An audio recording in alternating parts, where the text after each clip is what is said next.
Dubai, a desert emirate, being shaped to become the leisure capital of the oil-rich Gulf. We have the tallest building. We've got the greatest hotels. We are creating something very, very special.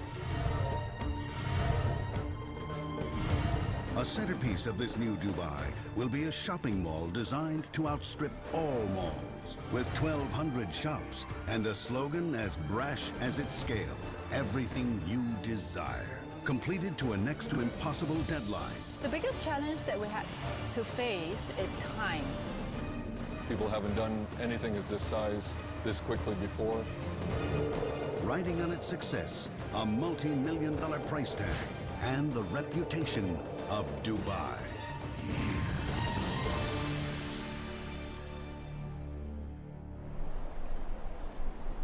The desert sun rises over the Dubai Mall, the city's shining new landmark. In 3 days, the mall will open. Everywhere you look, over 10,000 workers are frantically racing to beat the clock. Miles of railings left to polish, acres of marble still to clean. Mannequins are waiting for their flashy threads. The mall, sold as the best Dubai has to offer, is now in a desperate race against the sheer scale of this project's ambition. Bob Fields, the new head contractor, is on his rounds. He has a lot of ground to cover. The site contains the area of 50 football fields. Every corner he turns, there's something that needs finishing, cleaning, tidying, and he has to sort it out himself. Lynette, where's Lamar? Hurry up, I need him right now. Well, tell them to retract it. He's determined that the mall will open on time. It's already missed 2 deadlines. If it misses a third, well, that's down to him. But of the 1,200 shops due to open here, only half are occupied. Some just haven't been fitted out yet, and some have yet to be leased. What looks to us pretty much like a building site, to Bob is a diamond in the rough. Nobody goes home until 1 o'clock in the morning and everybody's back at 5. Overall, the entire community has come together to cooperate and give us the opportunity to open the mall. It's going to be very exciting. We're going to have SWAT teams that are set up and positioned around the building. We're going to invite the public to come in. Traffic is going to be a challenge. We're anticipating some 50,000 cars every day.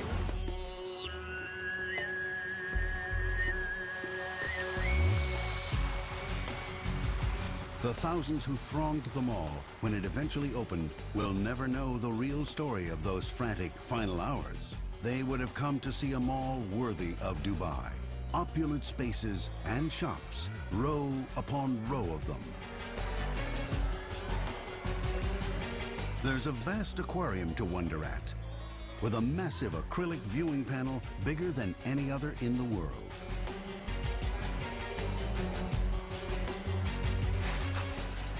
There's a full-size ice rink in a city where outside temperatures can top 40 degrees. The mall is so vast, it was assembled out of 37 conjoined buildings. It boasts an old-fashioned Arabian souk, a world record-beating aquarium, an ice rink, and an entertainment center complete with a roller coaster. Stretching over 1 square kilometer, it sits on a mega floor space that beats the reigning mega mall in China and dwarfs the Mall of America hands down.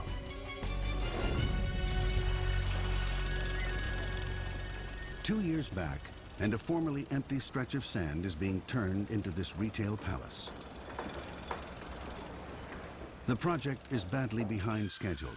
Going by best laid plans, it should have opened by now. Angeline Chan, chief architect, is on one of her regular visits to the huge spaces that she's helping to create. Future ceiling heights for the tenants. Let's go see the precast panels. It's bigger than anything she's yet done. Probably the job of her career, with some touches she's particularly proud of. I think my personal favorite spaces in the whole mall are all the atrium spaces. The atrium spaces, the 3-story high corridors. Even at this stage, when you walk around the mall, and finishes aren't even in yet, but you can feel the majestic spaces that surrounds you. I'm just left in complete awe. There's no time for her to relax and enjoy the view, though. Every time she comes here, there are technical challenges to be faced. The knottiest problem, to get column-free roofs over the vast atrium in place on time. So what's the contractor promising us now? You're probably looking at about February next year for this. The biggest challenge that we had to face is time. We're given the task of building this mall in 28 months. Months behind the original schedule. It's not just the open halls that are causing problems. The whole design is throwing up challenges for the architect. The complex has been designed as 37 separate buildings.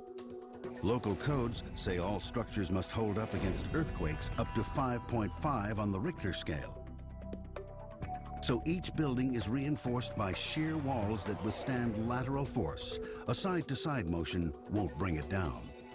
A 100-millimeter gap between each building not only allows for expansion in the desert heat, but if one should fall in an earthquake, it won't bring down any others with it. While Dubai does not stand in a high-risk area for earthquakes, the disaster in Bam in nearby Iran was felt even here. In 2003, that devastating quake left 43,000 dead, 30,000 injured. Many perished as buildings collapsed. In Dubai, no one is taking any chances. More than anyone outside the royal family, one man is responsible for the shape of modern Dubai. The Director General of the Department of Economic Development, Mohammed bin Ali Alabar, known universally as the Chairman. Everyone on the Dubai Mall project answers to him. So you can give me a discount. Our rates compared to them is very reasonable. We will work together. I appreciate it. I will do all your rates I need open your book. help. Open book. I'll do open book with you. Fair? Fair. Open. But the chairman is nothing if not a hands-on boss. It means he comes up with changes to the design. Today, he's not too pleased with the fountains he's paying top dollar for. Last week we had to kind of decide that, you know, we're taking some walls out, some water feature that, in my views and my management view, that was obstructing fountain views. We're putting beautiful restaurants overlooking this $100 million fountain. Can you please take the wall down and let them see the fountain? Simple. The first reaction is, yeah, it's very, very painful. And there's always a deadline to chase, yeah. So it's never an easy task. I like to get involved in sometimes in some of the design element, which maybe I'm a little too involved, to be honest with you. Well, his involvement here is one that will reshape Dubai. Next to the mega mall, he's also set his architects challenges that include the world's tallest skyscraper. We are creating something very, very special in this area. We have the tallest building. We've got the greatest hotels. It's going to be something that people recognize us. So what the chairman wants, the chairman gets. Back at the site, Angeline has to break the news to the construction head, Jim Scobie. We've been looking at this for about 6 weeks, 2 months. So it's been 6 weeks? What we'd like to do is, if we can go ahead and redesign this quickly and get it to them. Okay. So the next time we meet Sister... For a minute there, it sounded like a plan. Oh, really? But there's a catch. Okay. Whatever we design, and we're probably coming up with 3 alternatives, has to be presented to the chairman and all that. Angeline tries to make light of it. No, just do it in between the piers or something. I mean, She always finds a way to make the changes the chairman asks for. So it might be some sort of lightweight canopy structure. And you just hang around here, you sip coffee, you listen to the water, this nice sound, and then birds chirping. Today is a good day. Everyone politely goes along. Pretty much on the impossible task. People haven't done anything as this size this quickly before. And if this wasn't enough, there's a sandstorm approaching.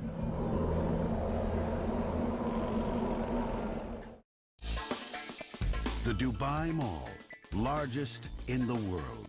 It holds 95 elevators, 150 escalators, with plans to attract 30 million visitors in the first year alone to its array of glitzy shops.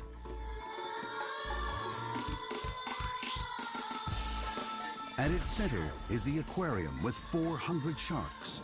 In total, more than 33,000 marine creatures can be viewed through a panel so large, it's in the Guinness Book of World Records. The chairman made sure of that. The size is, it's important, but it doesn't really shake me. But yes, I want to know how big it is, what's in there, how many species. So they say, we've got 33,000 species in this thing. We've got 400 sharks. Say, okay, now we're talking, The task of constructing this monster mall has been an epic. It's still nowhere close to opening day. Every day, the night shift of 2,500 workers heads for some well-deserved rest. The day shift of 10,000 workers picks up its tools. It's tough work in the raging heat of the unforgiving sun. Temperatures in the desert emirate can hit over 40 degrees in summer. Heat exhaustion is an ever-present danger, especially for a foreign workforce, acclimatizing to the local weather and the demanding schedule. Currently now, the work on site doesn't stop at all. It's 24/7, 24 hours a day, 7 days a week, during summer, during winter. People say, the difficult we do quickly, the impossible takes us a little longer. And that's what we have to deal with here until you say the chairman's coming and then they say, oh, we'll get her done.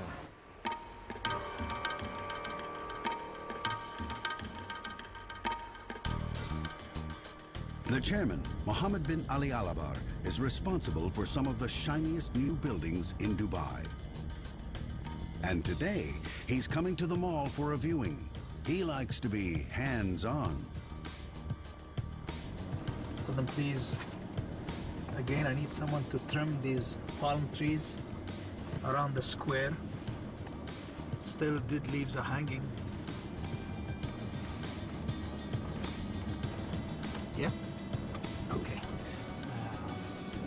And I'm very bad. I pick bad things easily with my eyes. On another trip, he noticed the colored panels on the facade of the gold souk were not to his liking. I think it was maybe a little too dark. So I said, these shades are not matching from the main road. I said, it will reflect badly on us. I think they had to take the panel down and probably replace. Once it's completed, the mall will open onto a boulevard on the scale of Paris's Champs-Élysées. Now the chairman wants to see how the grand entrance to the mall is progressing. He wants to be sure it'll make the right impression.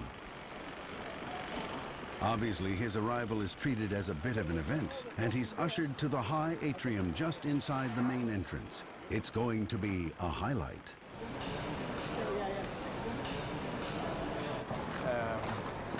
I believe then about the maintenance issues and all the rest, but when we check and they're ceramic or they're going to be very, very nice. He listens knowledgeably to the explanations of the decisions being made.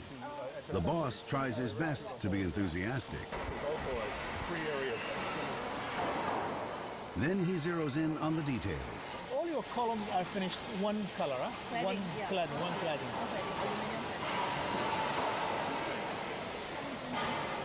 Okay. Thankfully, he doesn't notice anything he absolutely has to change. I think a little bigger would have been also okay. Building 11, 12, we are at building 10, building 15, 23, 26. This is just amazing. As one building. Well, I just want to go and shake every small guy's hand who put it together brick by brick, who put in the granite floors. I feel like, I want to do the opening so quick, and the opening should be for them. Thank you, guys. In another part of the mall, the little guys are frantically rushing for opening day. One of the most important attractions at the mall will be the aquarium. Once done, it's designed to impress. That means it's going to have to be big. It will hold 10 million liters of water, equivalent to 4 Olympic-sized pools, and acrylic panels 750 millimeters thick will hold back the enormous pressure of the water. By heating and cooling the panels, the joints will disappear, creating a single panel so big, it'll make the Guinness Book of World Records.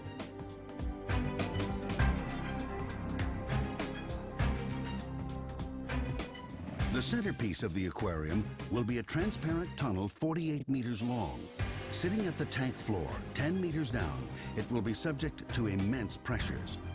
Iron rings help to keep its shape. It has used up the entire supply of acrylic from 2 factories for a year. It's had to be precision manufactured in 4 massive pieces. And each giant piece weighs 32 tons and is extremely fragile. So moving them requires care. A single wooden rolling jack is called in. The plan is to hoist the tunnel in, roll it along, and place it in position. Sounds deceptively simple. The aquarium is the one that we're all nervous about. If something goes wrong, the lead time to fix it means going back to the manufacturers. They're in different countries and they're many months away from reproducing and reissuing. See the play gap inside in the wheel. It's all done under the watchful eye of manager Peter Knapp. It's the first time anyone here has attempted anything like this. Everything is done in slow motion. Even with something as large as this, there's little margin for error. The skilled workers build up the supports to level the jack before it inches up to take the weight of the tunnel. The tunnel lifts into the air all right, but soon the crew spots something. The tunnel is distorting under its own weight. The pressure has forced the sides to curve inward. If they set it down now, it will shatter. My worst nightmare is if it were to fall and it breaks. They're built in the States. They have a fabrication time of a number of months. It takes a number of weeks to get here. Because we have to bring the tunnel back in, there are things outside that cannot be done until the tunnel section is here. So the entire project, or part of the entire project, is going to be delayed for half a year to a year. Dubai's not shy about flaunting its extravagant projects, such as the world's biggest man-made island, the Palm Development, home to many of the world's rich and famous, and some of the highest property prices. Oil money has been pumped into the famous Burj Hotel. Now the mega mall is rushing to join a Dubai being rebuilt for a day when the oil money runs out. And as always, no innovative job is without risk of delay, even if it's from a simple sandstorm, which cuts down work to the bare minimum.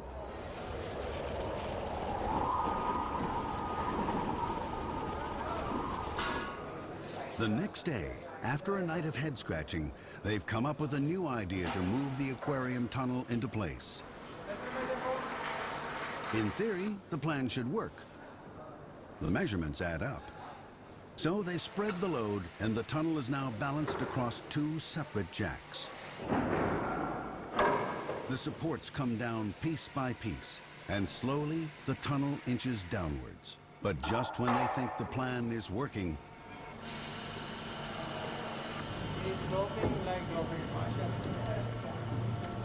the crew notice that the jacks are out of sync, and their load is coming down at an angle.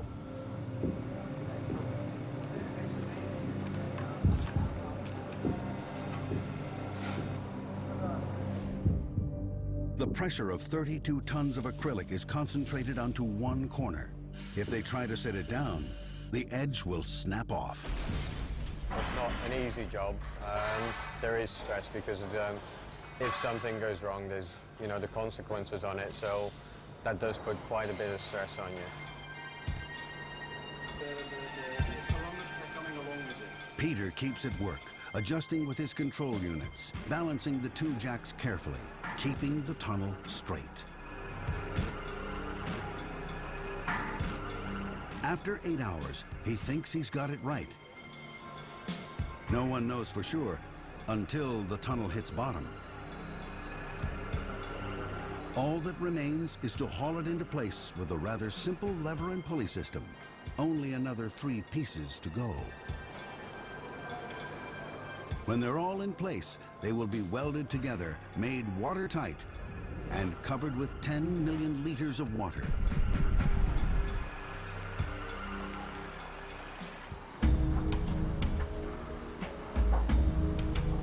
While the aquarium is taking shape, architect Angeline is focusing on another of the chairman's ideas, an Olympic-sized ice rink. Layers of concrete are going down and being smoothed off. Even at this level, below the surface, bumps will mean uneven ice. Angeline has come back to talk the roof through. The rink can accommodate 400 skaters at a time. So the roof is going to be massive, and they plan to use natural light, creating a Swiss cheese structure with the desert sun beating down through 60 skylights onto the ice below. About the impact of the sun, the studies will be coming back in a couple of weeks' time. I think the worst case scenario is that we may have to introduce film to just take maybe 5–10% of the direct sunlight off. The sheer heat could be a problem for the ice. An ice rink is rather like an ordinary fridge. Pipes are laid through the concrete. Cold glycol will be pumped through them from refrigeration units. This will freeze the concrete, and then the ice will be built up on top of it, layer by layer. But having skylights above means the ice must be kept 2 degrees colder than a rink in a temperate climate.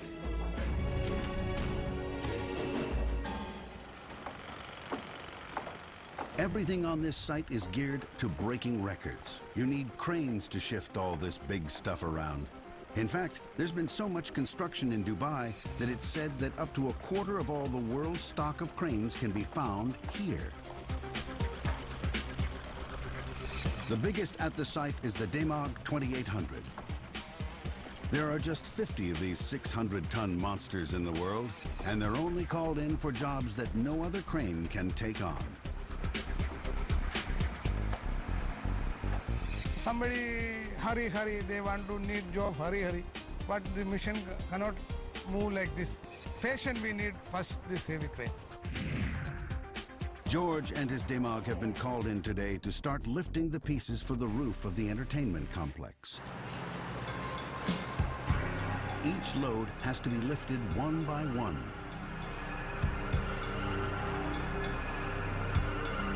A job which requires all the patience and experience George has gained in his 26 years with his crane.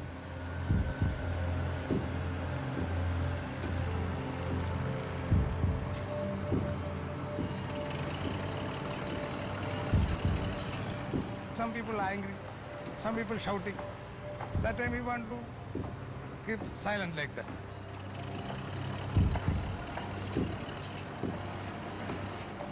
The roof of the entertainment center will be put together like a giant jigsaw puzzle.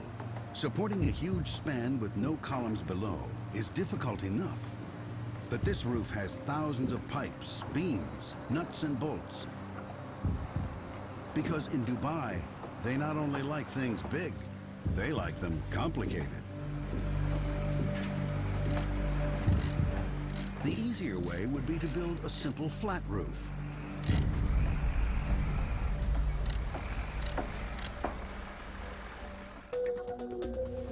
But this will have an undulating design, which means that not only do the trusses and joints have to be rock solid, but they're amazingly complex. Each piece has to be designed and manufactured individually. Of course, the design was a special request from the chairman. Well, I think you should have a little bit of taste, so now we want to do something better, we want to do something creative. And the entertainment roof is just one of 69 roofs that will come down over the mall. It was one of the most complex roof structures that we've ever done, with the many skylights that we've designed, each different from the other. We were setting ourselves this huge task. One factory in Dubai has upped the number of machines, ramped up its manpower, and has been working round the clock for the last 4 months to get the roof parts made. Once the intricate computer designs arrive, the work begins. It requires a surprisingly fine touch.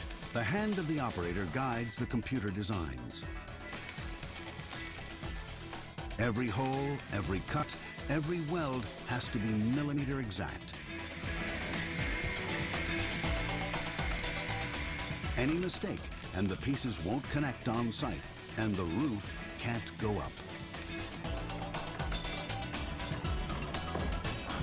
By now, the factory should have delivered all 14 support pairs. But the schedule was over-optimistic, and only 5 have actually been delivered.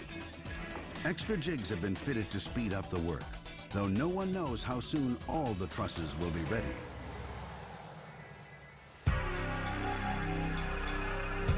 Back on site, the trusses are delivered, and despite all the efforts of the engineers, they are proving hard to fit.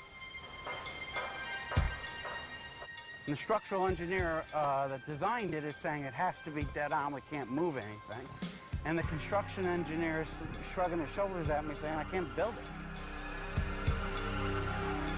Many months after Dubai promised the world its largest mall, the roof has yet to come down.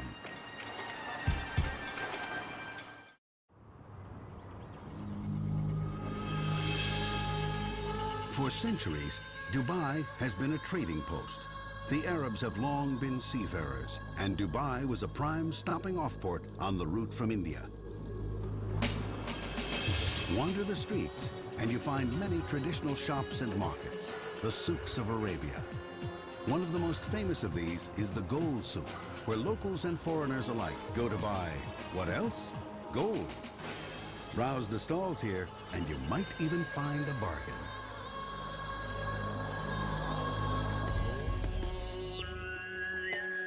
The plan is to include an echo of the gold souk in the brand new 1 kilometer squared Dubai Mall.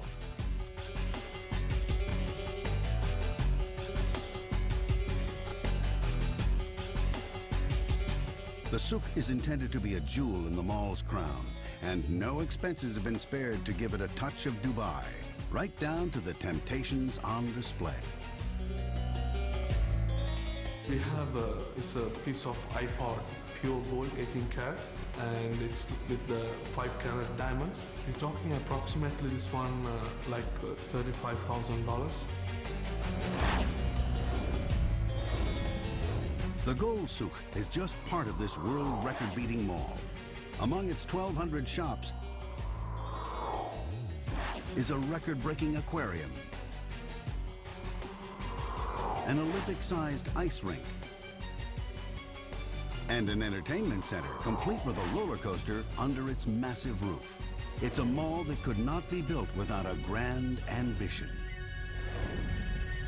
This is huge. We will be having almost 30 million people coming in annually to this mall. So my challenge was still and then is that how can I bring people with maximum comfort and let them go home with maximum comfort, which is a challenge personally for me. For people to come to this mega mall and make it worth building in the first place, it's going to have to be a pretty special experience. So the chairman was very careful in his choice of architects. Angeline Chan heads a team of architects on this project. They started with just 6, but now... At its peak, we had about 90 architects on site. The job they had, to make the mall function at a human level. Not easy, and this job was left in the hands of one of her team members, T, an expert in getting people around large buildings without getting lost. Dubai Mall is basically like, you know, a huge quadrant, you know, so that's the circulation area that you move around. The loop keeps shoppers moving through the mall. With no side alleys and narrow passageways, people won't get lost and can spend their time spending money.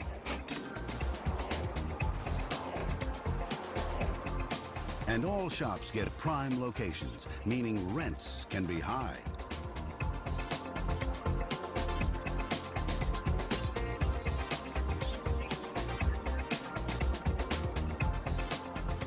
For the less intrepid shopper, the architects also designed a shortcut through the loop. This leads past the Aquarium, a landmark to help shoppers keep their bearings. The architects also resorted to a tried and tested trick. Big spaces like anchor tenants, we try and put it at, you know, like between the extremities of the shopping mall, so that whatever shops in between will benefit from the traffic traveling between these two malls. Simple signposting is enough to guide the shoppers from one atrium to another, and there's always something to look at. At off-peak times, these huge spaces could seem very empty, so every atrium is filled with things to look at to keep them all feeling busy.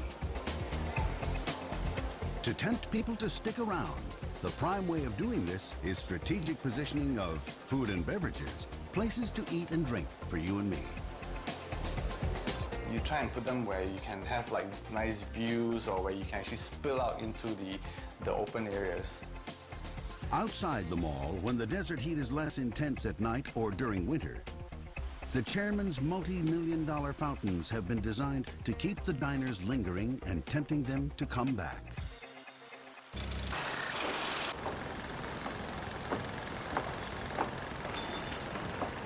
During construction, the team of architects set its shoulder to the wheel, but even they couldn't keep the project from missing its deadline.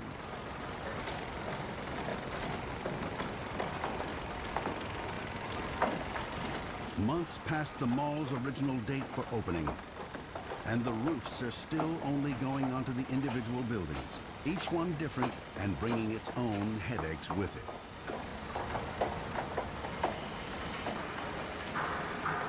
The aquarium's viewing panels have been boarded up and sealed. Inside, chemical bonding with regulated heating and then cooling of the acrylic causes the joints to fade away. And the aquarium tunnel, too, is finally in place.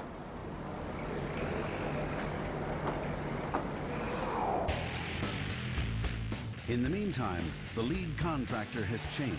Bob Fields is now in charge, bright-eyed and bushy-tailed. Hey, Hank, can you send somebody over to tenant space GF 110 and have the graffiti removed from the wall? The structural steel's just been completed, so we're going to be cladding it and putting glass in it here shortly. But Bob is just getting to know how the chairman is running the project. We did have a chairman's meeting just a few days ago. I mean, we're still very much committed to June 30th. They also communicate to us clearly that we cannot miss. We cannot miss the date. So I want to make sure that we get it done, and I mean, I'm not going to get it done. All these guys are going to get it done, but I just want to make sure that they're all challenging themselves accordingly. But soon enough, he misses this deadline, too. He's encountering problems. The trusses for the roof of the entertainment area have still been arriving late and imperfect. Now, these things are actually assembled in the shop, fully built, and then taken apart and brought out here. But between taking them apart and shipping them and everything else, we end up with some very minor deficiencies. We're talking, yesterday we were talking 3 millimeters, 5 millimeters, 8 millimeters, between the way that the pieces are lining up. And the structural engineer that designed it is saying it has to be dead on, we can't move anything. And the construction engineer is shrugging his shoulders at me saying, I can't build it. So I think we found a compromise. And I think it's going to work. Bob's found his chief task is damage control.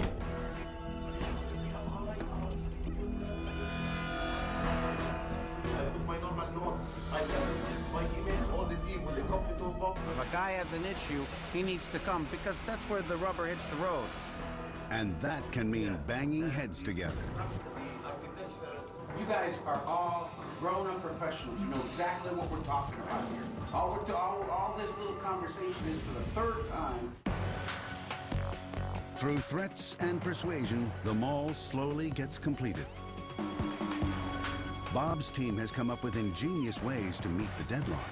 They have set up a workshop within the site to make the fiberglass facade that'll cover the mall. So supplies are always at hand. But even as the finishing comes up, new complications set in. Everybody has to be very careful while moving in there. We don't see any damage to this, because once you damage it, means that we're gonna rip down. You hear this? You hear what he's just saying? A lot of times guys will come, a guy will come into a meeting and he'll represent that everything's a problem. All the floors can't go in, all the ceilings can't go in. By the time you settle him down and nail him down, you find out there's 2 or 3 issues. The goal that I set for finishing in June is absolutely obtainable, and we will obtain it. An optimist is, the difference between an optimist and a pacifist, or somebody that's negative, is going to be whether they understand what the work is. So after months and months of war rooms, the facade goes up, the roofs come down, the mall slowly gets ready. There's 170 escalators in the building. For the 30 million expected to descend on its stores in the first year alone, acres of marble and glass begin to dress the bare concrete. The souk is given its expensive finishing touches.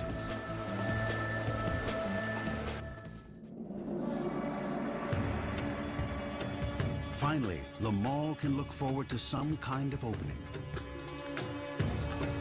It's been an epic struggle, but with one last effort, the biggest mall in the world should be able to fling open its doors in just 3 days. You know, the world's watching and they're having that expectation and they're coming to visit the mall. Our challenge will be is that opening the mall, welcoming people, serving them, cleaning the mall, maintaining the mall, looking after the retailers, looking at safety, looking at security. You know, I worry all the time. And maybe worrying all the time, well, that's why I don't gain weight. I worry all the time. And he has plenty to worry about. With the press invited to an opening just 3 days away, few, if any, of the shops seem fit to open to the public, and 600, half, are expected to. Even the gold souk, the mall's pride and joy, seems a long way from being ready. But the gold-colored panels the chairman wanted changed has been done, even if the boulevard isn't quite looking like the Champs-Élysées yet. But in any crisis, there's always the optimist. There should be a truck coming in to clean the drive one last time. The water features, of course, working.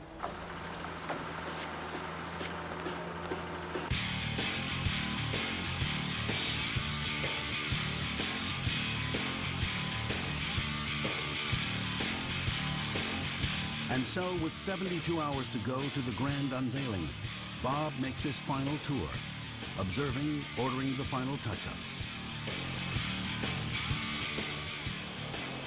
Lynette, where's Amar? Hurry up, I need him right now.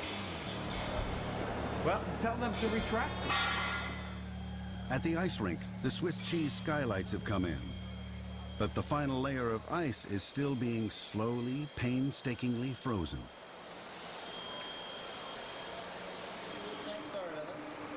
Thankfully, the aquarium is ready, and it's feeding time for the 32 sand tiger sharks. Lunch is usually slices of mackerel and milkfish. Expensive tuna is on the menu as the occasional special treat. The sharks only consume about 15 kilograms of food daily, a tenth of all the food the kitchen prepares every day. Unless they get regular meals, the sharks could wreak havoc in their enclosed environment. We have the largest stock of sharks anywhere in the world. In the sea, they would take every opportunity to feed that would pass them by. With a routine like feeding at the same time each day, having a food type that's specific to them, and also definitely our behaviours can condition the sharks to realise that food will come every single day. Every shark, every ray has been implanted with microchips. And they're all monitored here for their growth from the time they arrive at the tank, their health, their fertility. They need to be monitored if they are pregnant. But one thing Paul need not worry about is the sharks snacking between meals. They would much prefer to wait for the divers to deliver food than to invest energy in hunting. So it eventually, within a month, it starts to settle down and the sharks really pay no attention to the fish that are swimming past them. But the fish need more than just feeding. Every day, the 10 million liters of water in the tank circulate through a set of filters for cleaning. The temperature is kept just right at 24 degrees Celsius to keep the fish happy. 40,000 liters of seawater make its way to the mall. It's a journey the trucks will be making every day for years to come. Each month, slightly more than 10% of the total water in the giant aquarium. And these truckloads are there simply to top up the natural daily losses from filtration and evaporation. Though it doesn't go straight in with the fish, Gulf water is salty. It has to be diluted, then cleaned and filtered. Okay, so the area that we're in now is the life support system for the main tank of the aquarium. So this is the heart of the aquarium where all the water is processed, cleaned, conditioned before reintroduction back with the animals. The system monitors the oxygen content of the water. Its acidity, the air and water pumps, the filters, everything is automated. And there are fail-safes built in. Nothing is left to chance when it comes to the fish's welfare.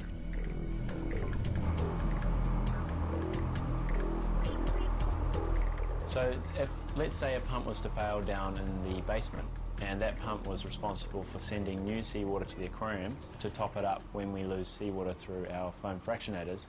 Now, if that pump fails, then it will send me a SMS alert in case I'm outside my office, and it'll also send an alert to this office. With everything running smoothly, the aquarium looks set to be the highlight of the mall opening.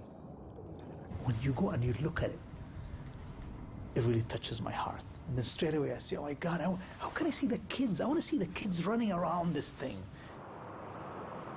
And against the odds, the ice rink has come together. The ice has formed, so much so they can even get the Zamboni out and smoothing off the surface, ready for the first skaters.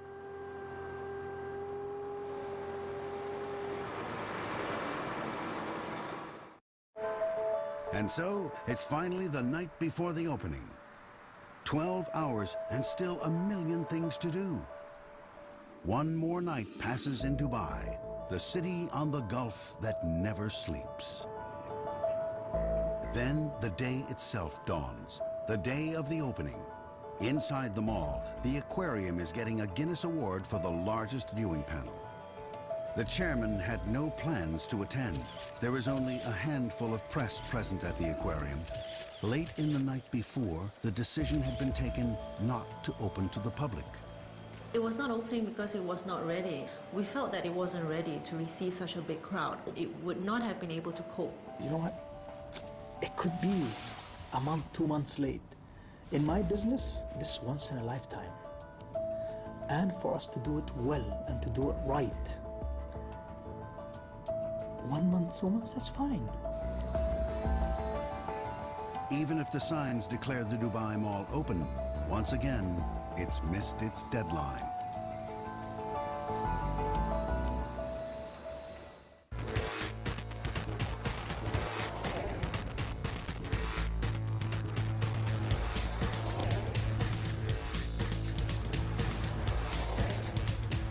Six months after the abortive opening of the Dubai Mall, the biggest in the world, and a steady flow of traffic shows that it has officially opened to the public. Thousands every day.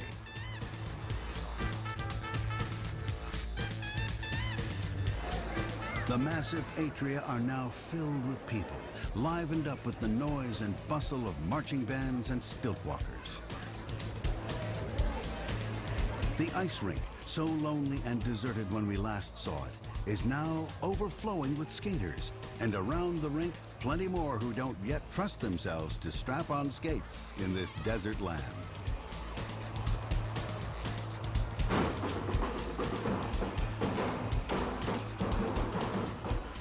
most importantly, the shops that have opened seem to be doing brisk trade, just as planned. Women in this region are different than the Western world. They don't go to baseball games, they don't go to tennis games, they don't participate in sport like water river rafting or mountain climbing. So shopping is a very serious issue in this society.